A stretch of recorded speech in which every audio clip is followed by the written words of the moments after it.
we've done quite a few religious facilities, and we try to say that uh, we're going to be in heaven with any religion.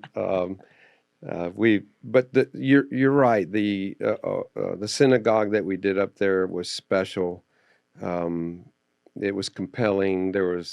It was a beautiful design. Everything about it came together very, very beautifully. And I think at the end of the day, stepping back from that, that would be one of the most. Wonderful. We've done some high end. We've done a Hindu temple. We've done a mosque. We've done and some the sculpture work from foreign sculpt. Those Yeah. were interesting because they would have craftsmen from India Right. or the Middle East and Morocco where came over and spent a year to 2 years doing nothing but handcrafted sculpting, and those are incredible structures in Central Florida. So let's fast forward 2023. You've now been running Lamb and Company for how many years? 34, almost 35. 30. So 88. Well, I've been doing this for that long. Yeah. Yeah, 88, whatever that Yeah, is. it's a good year again. Good Yeah. year. So today, what do you like the most about what you do? What hat do you like the most? And what do you like the most in what you do? I still get joy out of the creativity of having a project idea from a client or whoever walk in and say, I need to produce this. It could be a retail center, it could be a owner-occupied medical building, it could Mm-hmm. be whatever. Looking at the potential site, finding solutions to the design, finding solutions to the delivery products, and actually still laying it out. I still have a drawing table. I still do the conceptual design and layout of the site, and then once I understand the metrics and the constraints, it makes it easier for me to then download to the consultants. Be careful. These are the constraints. Mm-hmm. This is where we've got to be careful in cost. And here's Mm-hmm. and putting your head into the three dimensionally that early, Mm-hmm. you can almost visualize the project before it's ever been fully drawn, and that is a huge difference. Most general contractors, they say, "Give me a set of plans. When you give me a set of plans, I know where to put the nail if you tell me where to put the nail." And that's all I need to know. I don't need to know about your permitting problems. I don't need to know about Right. your developmental issues. And Right. all I care about is your subsurface. If you got some muck, you better tell me. If not, it's going to be a big change order. And that is not a full realization of the predicament that an owner will have if it's not all packaged early. Yeah, I have to say that I was either very lucky or very unlucky. I'm going to say very lucky to have started my career with you. You were definitely, I'm still impressed by how you managed the projects because you always, first, you're very well versed in all areas of construction development. So you know even what the environmental engineer needs to do. Like I remember, marking up proposals. You're like, make sure that he looks into that because he's not. And I remember just saying, how does he know so much about so much? Like how do you have enough capacity to think through all these things? But even now, in what I'm doing with Atrium, like it's helped me so much because I now learning from you, obviously, I now understand, okay, we have to think about this. They're not looking into that, and how everything is a potential challenge if you're not paying attention to it from the beginning. So I always respected the fact that you always came full circle. So obviously your background in architecture and design, also allowed you to look at things three-dimensionally, and you could foresee how things would turn out. But I would even say your background as a contractor and your brokerage. A lot of the times you were negotiating deals for the brokers. I was like, oh my gosh, now he's doing the broker's deal too. Like this is insane. But I appreciated that and I respect that about you because you are very well versed in all areas so that you come up with very good value for your clients. You're able to foresee issues that nobody else sometimes foresees. Sometimes even the architects or civil engineers. I remember you drawing up plans for the architects and like, oh, well, yeah, this works. They're like, well, I'm not the architect, but here's an idea. So I always thought that that was very unique about you, that you kept your feet wet in all these areas and therefore brought a lot of value to the projects. I think Yep. you also piss a lot of people off, Oh yeah. but Well, the jack of all trades and the master of none. it's Yeah. still better. Yeah. But a jack of all trades is still better than a master of one. The frustrating part would be things, the myopia that we see in our world today, which is, I'm an architect, I only do architecture. I'm a civil engineer, I only do civil engineering. I only do geotech, and I only do surveying, and I only lend money, and I only develop buildings, and so what happens is everybody gets compartmentalized. Right. And if you're not standing always at 30,000 feet watching the whole movie set, Right.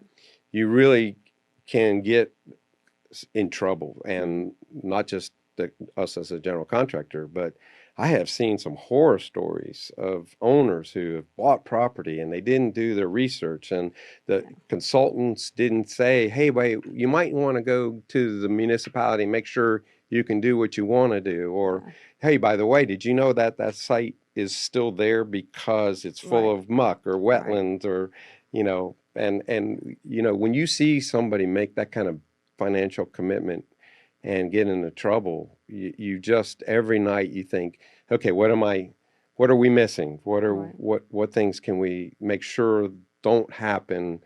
And we take on a large fiduciary. I Right. mean, with the little boutique niche that we have, we increase our fiduciary responsibility, and a client's going to say, well, how come you didn't look at the ferns on the property when, Right. So yeah, we take on risk that's far beyond just a general contractor if we get involved that early. Which hat do you like the most? Being the general contractor or being the developer? Well, again, I'm not a developer who competes with developers. I want to make sure that everybody understands that I learned how to be a developer, and that became a fee-based process for us to leverage up our fees and be able to offer that service if for those who needed it. Unsophisticated developers. Certainly you guys at Atrium don't need somebody to tell them how to do development. So the only thing that I can do is take your constraints and help you solve constraints, but you probably recognize them as quick as anybody else. Well, So, I learned from one of the best. oh, that's sweet. That's Thank enough you. brown nosing though. Yeah, Okay, right. we're done. That's the last one. Okay. So another like, I guess, thing that I feel today is a bit of a challenge, and I want to kind of pick your brain on this. There's a lot of young people in the industry that are hungry and that have energy, but they really don't understand how this industry works. They don't understand it from a call it 30,000 feet in the air perspective, but they also don't understand it on the micro level. So for anybody trying to get into this industry today, we call it, you at 24 now, what kind of advice would you give them? What would you tell them to study, to understand? Who would you tell them to go talk to so that they could gain that experience and that understanding to be a contractor, design builder, or maybe even go a step further and go into full development? Well, first of all, people think that when they call you on the phone and say, how much does this cost? That we have some amazing computer AI system where we punch a button and we spit out numbers. And an older general contractor used to tell me, General Motors builds that Cadillac Escalade 20,000 times. They know exactly what it costs. Right. But every McDonald's is on a different site with different constraints and different issues. And so there's no two projects that are ever exactly the same price. So when we get the calls, people think that we just know these things, and you can call me on the phone and I'll tell you exactly what something costs, and that's not true. It's not a science, right? Or it's more of an art than a science. To young people, I think we have to reinvent ourselves. It's just like I did when I was 25. Looking at hard bid, the nasty world that was, and saying, there's got to be a better way. So we've been building the same since the Romans. In fact, the Romans were the only ones who originally invented reinforced concrete, steel put in concrete for strength. Was it them that invented the underground plumbing system, or was that the Greeks? Yeah, no, the aqueducts, right? It was the Romans, okay. Plumbing. So then we lost that information for hundreds of years until we, in the early part of the 1900s, they started reintroducing reinforced concrete. Hopefully, I've got those dates about right. But um, then that whole world of the master builder is the architect who then tells the general contractor, and you think of Frank Lloyd Wright telling the contractor what to do all the time, and evolved to something that during my youth in construction, we all started gravitating to the team approach instead of the adverse approach. And that was a huge shift, and it worked. And it's been utilized for the last 30 some odd years. But now we have to reinvent ourselves again. And, not only are all the GCs getting more sophisticated with technology in the field and three-dimensional building information systems, BIM models, and three-dimensional computer analysis, but we're really starting to move into the prefab and less reliance on labor and more controlled environments where a lot of it is produced, where the inspector doesn't have to inspect every metal stud and every screw, and we come in a panelized system. So I think that technology is going to rapidly advance. I mean, there are some robotics being used in some smaller applications. I've seen some 3D printing of structures with Right. cement. Right. Yeah, and Yeah. the robot will go Right. around and pour a wall. Right. I think that's got to happen because who wants to go sit out in 100-degree heat and make $12 an hour or even $20 an hour? Because I can go to Target and make $20 an hour in air conditioning or Disney or whatever. So the craft and the trade is suffered, and I think there's some great programs that are trying to bring trades back. I just don't know if it'll ever be to the volume that we'll need to continue to grow the way we are. So I think we have to all reinvent ourselves one more time, at least in this next gen, on delivery method and what does it look like? Are we still going to put 50 guys laying a block by block with, in the hot sun, or are we going to come up with some new processes? And some of that's being implemented as we speak. And what are your ideas, if you had a feel on it? What are your ideas of how that change could be promoted faster? Like how technologies that need to be applied, equipment, different ways of designing buildings, different ways of just starting a project. Like, what do you think is the number one step there? Well, if you go back to where we started, which was work backwards, if you take the building type, the archetype as we call it, and you look at what is the best method. You look at Asian countries, for example, where they are prefab units and are lifting them 20 stories in the air into modules. Right. We're seeing prefab apartments now. They're building the wall panels and the prefab units in warehouses and delivering them to the site and erecting them in a crane. And within, what would take 12, 14, 16 months to put together a 300 and something unit apartment, they're putting them together in 120 days. A lot of the stuff's already in it. The plumbing's in it, and the cabinets might be in it. I don't know, but that is the reimagining I'm talking about. Is that is starting to accelerate, and it's coming from a lot of different aspects. And technology is great. It helps us look for errors and better quality, but it doesn't change the need for the person or the labor. And if we can help supplement, I don't want to ever replace labor because I hope the craft doesn't go away. But if we can ever complement that with a lot more mechanization, I think we'd be much better off. Where's a project that you're seeing now, or maybe a group that's doing something where you think, okay, these guys are starting to do it differently? Well, it was what brought it up was there was a project, or there's a group out of, I think, Texas. They're all around. We panelized a project down in Avalon, apartment project in Avalon a couple years ago. During the pandemic, we had to switch from wood because we couldn't get lumber. So it was a 5-story or 4-story stick frame apartment, and we switched midstream and went to metal panelization. There's a group out of Jacksonville. They make it all in the warehouse. It delivers on a truck, and we stand the walls up and and in interior and exterior walls all the way up, and it's fast and it's more expensive, Yeah. but I think that's where And when those you are. say you did that midstream, how you already started construction? Mm-hmm. Oh, wow. Yeah, we had the slab and all the towers up and all the elevator core shafts up, and steel was sitting in the air waiting for stuff, and we couldn't get lumber.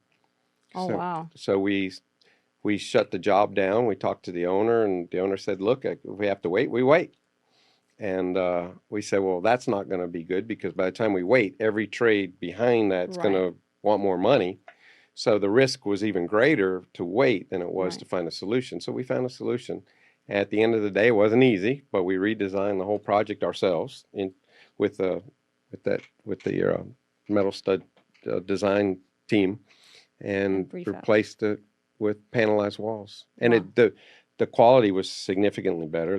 The stucco is beautiful and crisp and clean, and so it worked How out. long did that take you, the shifting in 6 months 6 months? That's still impressive. to have it redesigned, fabricated, and then start deliveries and turn and go start going vertical again. Yeah.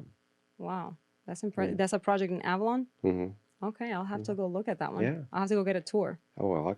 If you don't get down there, I'll give you a tour. If you don't, I'll send you a picture. I appreciate it. Thank you.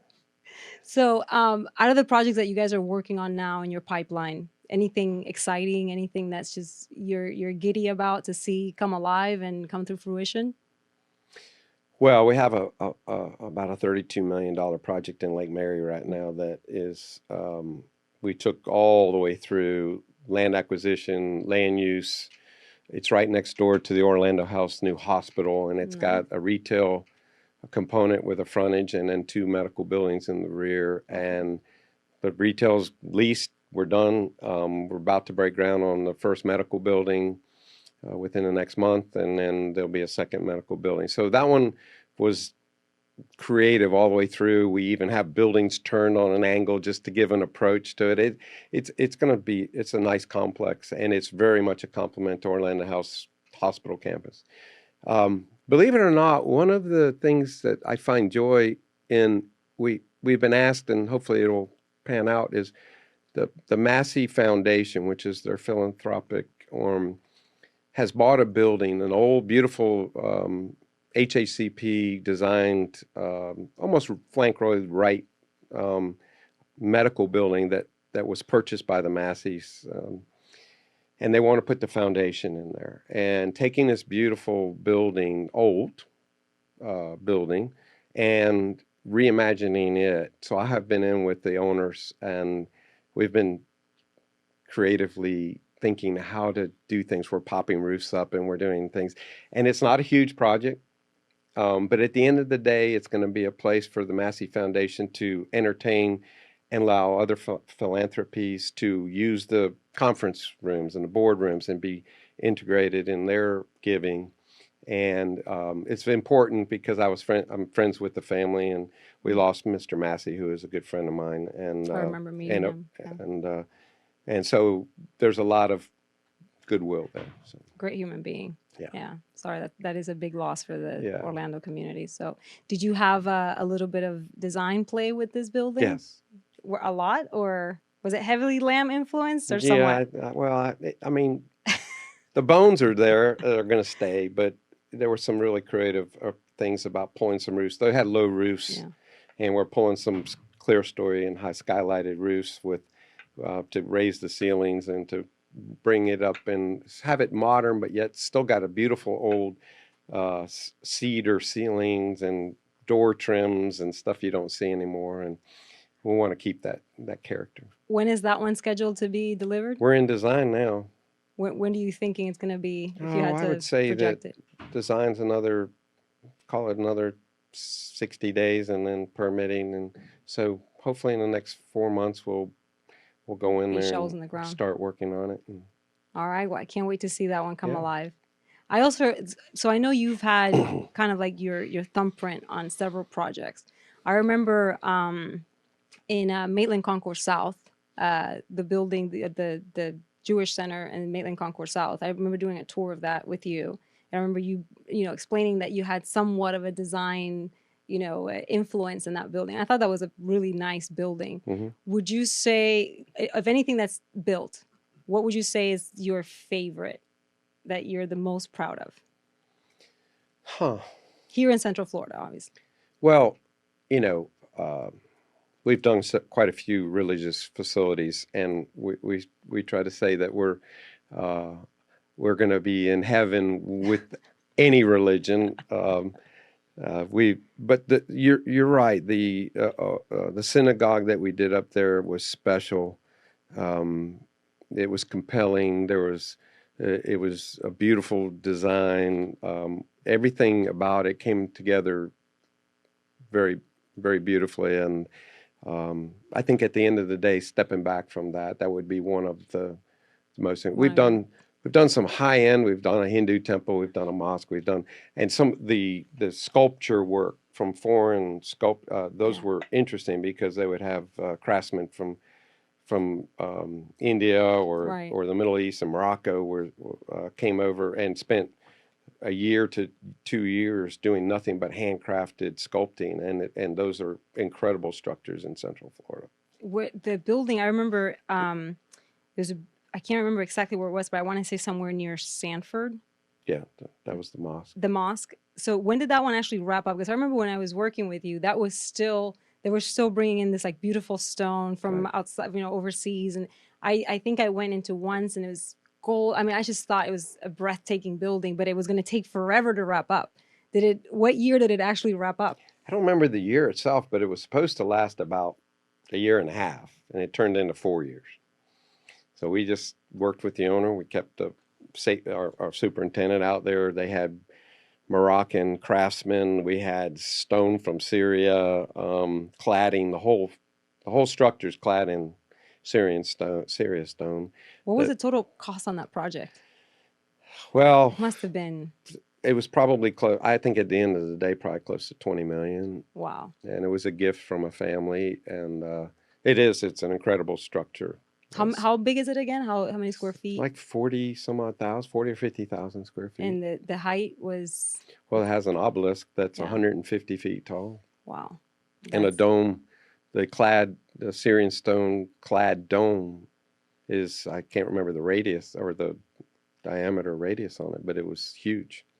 I actually want to go back. Can you still get in? Of course. I need a tour. I want to see the final products. I remember seeing it and hearing Yeah. about it, but Yeah. it was never finished by the time I Yeah. transitioned out of Lamb, so I don't remember actually seeing the end product. Yeah. The legacy of some of these structures in Winter Park, we're one of the more prolific builders in Winter Park. And Winter Park's known for having buildings there for 100 years, Mm, and I think that's probably the most proud piece for me. The Winter Park Chamber of Commerce we right. did, and a lot of the buildings and that are pretty and people like with good taste, and they say, "Oh, that's a Lamb structure." And I bet you're just happy. Yes, it makes me feel fulfilled. So how many since you started doing this on your own, how many buildings you total do you think you've done, if you can remember? I couldn't even begin. Um, Over 100, over 200. no, I would if 30 times 3,000. Wow. Say somewhere in that 800 to 1,000. I don't know. Pro- That's a good question. I'll have to go You'll back have to go back and and like think about think that about one. all Yeah. your buildings. I know it's probably in the $1 billion range, but Okay, now he's bragging. yeah, right. Okay. Cut. But you mean it's I bet it's kind of nice. And I know your kids are getting older, so I know Jeremy obviously being involved with you, David Jr., the sweet one, by the way. That's one of my favorites of the Lambs. And then Natalie, which I know she's gonna like probably come in and then kick Jeremy out and then run the whole show at some point. Um, We'll do a TV reality series now. Bring the family in, and we'll have fighting and film catching all the drama like a Dallas show or You should do it. yeah. I want to see that. Between Ryan, Natalie, David, Jeremy, and you, I would pay to see that. Well, if you had our superintendents in there, they're hilarious. So you put that in the mix, you definitely have a TV reality series. So when obviously you're driving around with your kids, do you feel because this is one of the reasons why I love this industry after, obviously being exposed through it or through it by you, it was there's a sense of pride even on the buildings that we worked on together. It was like, oh, that was a building I worked on. That's a building I worked on. This Maitland City Center that I remember working on with David. It's actually very nice and gratifying to see that you had that again, your thumbprint on it. So do you feel that when you're driving around with your kids be like, oh, that's my dad? Yeah, of course. I think that is because there's something real tangible that we're leaving. Like I said, the legacy is, a lot of the older general contractors who I admired, we're all friendly. Most of us are friendly colleagues. And there was a group of them back when I started that now have either retired or no longer walk on this earth. But that was the biggest thing that they say, yeah, we did that, and yeah, I did that, and we did that. And so you're right. There is a sense of pride and accomplishment, and we created. It's not hugely historically significant, but for us in this little small town of Orlando or in Central Florida, we put our thumbprint on it. It has a good feeling, but you pay the price. That's what I Uh, used to have a lot more hair. yeah, I didn't used to have all these like eye wrinkles. That's right. So the rest of 2023, we're coming into the last quarter of the year. It's been an interesting year. Next year's an election year. Next week, I think the feds are going to meet.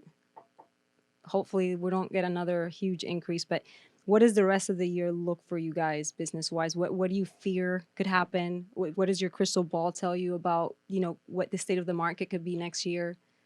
Any thoughts? Yeah, I mean, I was sharing with you earlier there in the NAOPS Development Magazine. It was a fascinating article about when Trammell Crow, who when I came into the business, they were it. Hmm. They were the big national developer doing the really taking over the CRE and to be admired. And then the late '80s crash um, was a killer for them. They were based in Houston and Texas, and Houston was the worst of the worst of the worst. And just for some of us that were just either getting born or didn't experience that, what was the big reason for the late '80s crash? What was happening in Well, the it was, economy? as I explained earlier, it was the tax law change. Mm-hmm. There was the savings and loan crisis. Banks it was somewhat similar to our Great Recession that we Mm-hmm. had. Um, Rents were declining. The oil industry fell through the floor, especially in Texas. I think I read it was $100 a barrel went to $29 a barrel. So the industries that supported all the office buildings and the employment base disappeared overnight. I mean, and for young people, you have to understand that as much as we've had a lot of strength, and especially in Florida, and we've had mild and recoveries have been fairly quick. There have been times when literally in 48 hours, the phone stops ringing. It's scary. I was reminiscing with you earlier about the time where, um, the phones are ringing. We got a bunch going. And then all of a sudden it goes quiet, and it can happen overnight. Just like the pandemic happened within 30 days, the world shut down. And that changed interest rates within 1 year. And it's a self-fulfilling prophecy. You have to underwrite risk. You have to be optimistic, 75% optimism, 25% Cautious. careful, Yeah. cautious. Uh, and when everybody else, the old saying, when everybody's buying, you sell. When everybody's selling, you buy. The people who have been through these, I think I've been through now 5 or 6 recessions, who've been through them before, know that now is not the time to take big risk. And those who have built war chests, have high liquidity, are sitting on the sidelines waiting for another shoe to drop. And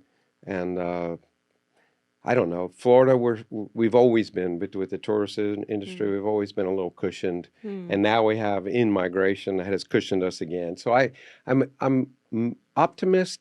I'm optimistic, but careful at this Is time. that how you're going into the rest of the year and next year? Yes, this is not the time necessarily to bring on a bunch of overhead. This is not the time to try to gear up and invest in a whole lot. You got to watch your overhead. You got to be careful.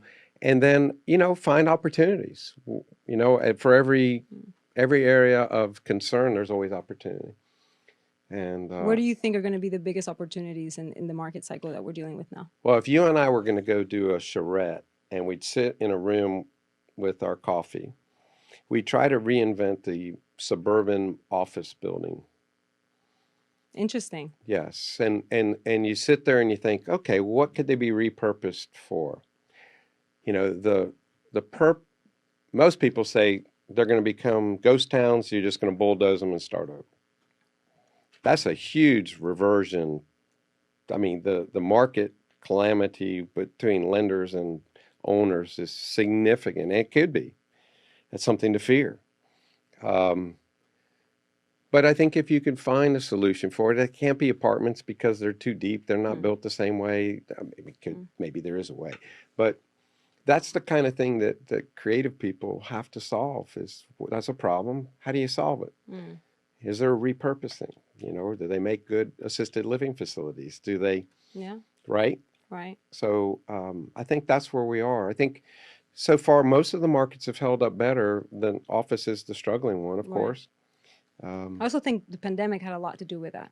Sending a lot of people home. A lot of companies, I think, in the tech side, realized that I can have my production team at home. I don't have to be paying for an office, Right. lease. I can just have them from home.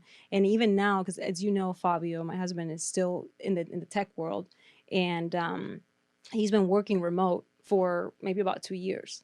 And it's been kind of the MO, software developers, engineers on this level. They don't necessarily need to be in an office. They just Right. need a computer and internet. But even now, some of these companies are trying to make the culture where people are going back to the office. I think that it's a mental health thing, Absolutely. and the socialization, Yeah. the creative Right. teaming, and the isolation was fun at first. And I think Right. they figured out, it's not quite so much fun. I Right. still like to get dressed in the morning, go in and work with my colleagues. So, everything I'm hearing is that even if you do promote or allow remote work, is that they still want you to have a 75% Right. interface. And I think that has bringing back, and I think what we're, everybody is in the mode of experiential life experiences, right? Mm. So that has been successful in the creating an environment where you work, you live, you play, Mm. can I work while I'm getting my coffee? Yes. And is my office building in my house and Right. getting away from the car? And I think that is going to accelerate because then you can really do both. You can Right. still be in the office, you can still go outside, you can still walk down to the park and work for 2 or 3 hours and Right. then go home. So I think where those Atlanta is a good example Mm-hmm. where some of those new projects are so multifaceted Yeah. that I think that is the next the success. And I agree with you on the whole, mental health situation for people that were remote. And I think that there's a term, or I guess an idea of this whole work-life balance that got thrown around a lot, especially coming out of pandemic and right before pandemic too, where a lot of people are just like, where do we find the work-life balance, the work-life balance? I don't know what work-life balance means. Honestly, I think that if you love what you do, you never turn it off. But obviously, there's a component of when is my family time, when is my me time, when do I go and take care of my health, I work out, groceries, whatever it is that you need to do to actually live. And a lot of people thought that that would come from having the flexibility to work more remotely or just to work from home or for longer periods of time. I genuinely, and I'm a millennial, I'm not afraid to hide that. I'm maybe not the norm, but I am a millennial. I kind of disagree with that because I think that you have better work life balance when you have a structure in which you know when to turn it off and when to turn it on. So, for example, I'll use again my husband Fabio as an example. Right through the midst of pandemic, he's never stopped working, and he started. They sent everybody from home or to home, and I remember when he would wake up 4 o'clock in the morning, sit in front of his computer, and then not get up from there until probably 10 o'clock at night.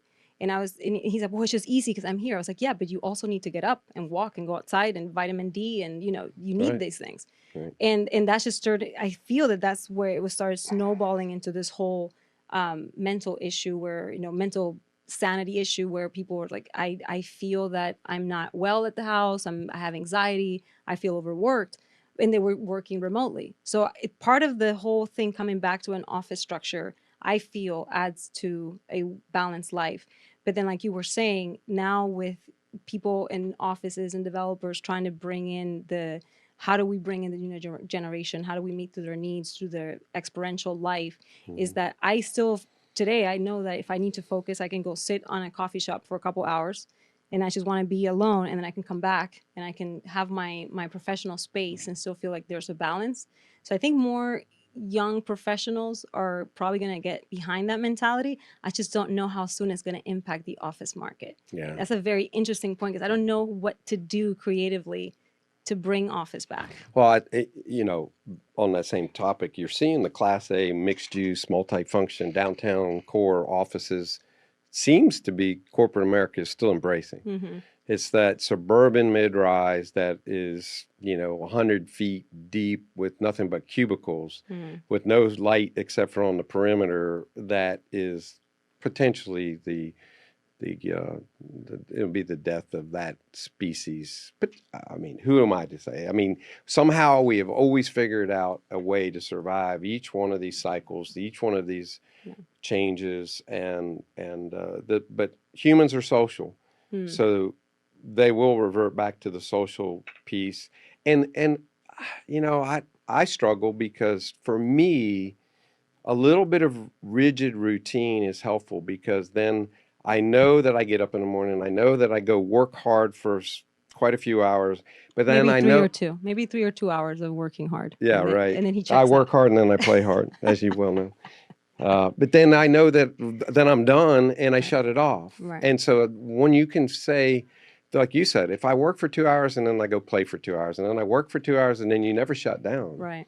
and you're up at 4 o'clock in the morning. Right. And so I don't know. I come from a period where we got up at 7 or we got to work at 7 and because the field starts at 7, they leave at 3:30, and that when they leave, the phone stops ringing, and then from then till about 6 or 7 o'clock at night, we used to have to do the estimates and do the quiet stuff, and you'd work 80 hours a week, but the balance of the time, once it's shut off, it's shut off. Yeah. Yeah. Well, it'll be interesting to see what happens in this market with the next generation in office, particularly. So Yeah, if you have any ideas later on, feel free to come back and we can do a charrette, like you said, that's right. and do a deep dive. Right. Right. Well, before I close everything, so again, I think that you have an impressive career. I think that you've done some amazing things. You're an extremely smart man, maybe too much, maybe too much for your own good. Right. Once when you're ready, which this will probably be never, to shut it down and you're ready to simplify your life even further, and you're out there in Montana, your favorite place in the world, just sitting back and drinking your Kool-Aid, how would you like to be remembered? As a teacher. Interesting. As a teacher. Yes. There is another word for it. Why so?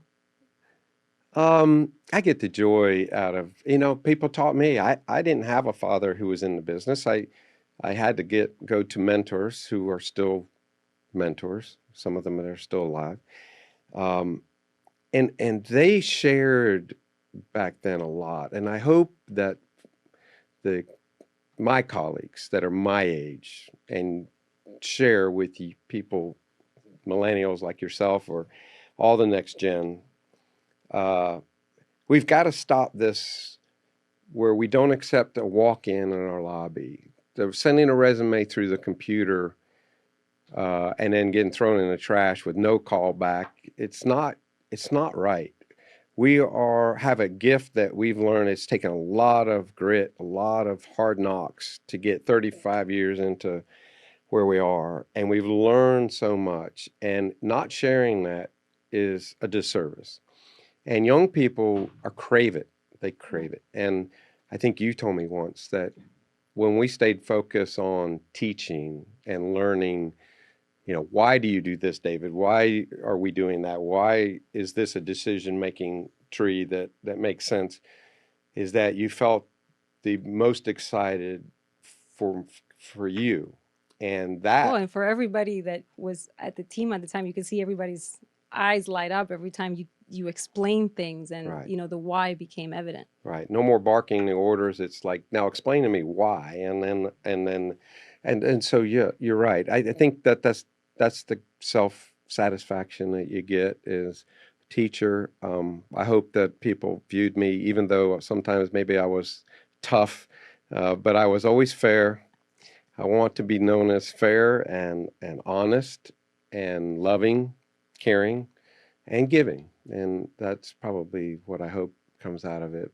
And that's whether it's teaching a colleague or at home with my children or in my spouse or anybody else. Well, I think you are an amazing teacher. I think it'd be a service to anybody that wants to find you, pursue you, pick your brain. I think you're one of the best brains in the industry to go and have conversations with. So if that's how you want to be remembered, I have people to send your way. Okay. So don't regret it later. Hey, for somebody buys me a beer, they'll get a free lesson. They'll get a whole essay. Yeah. Yeah.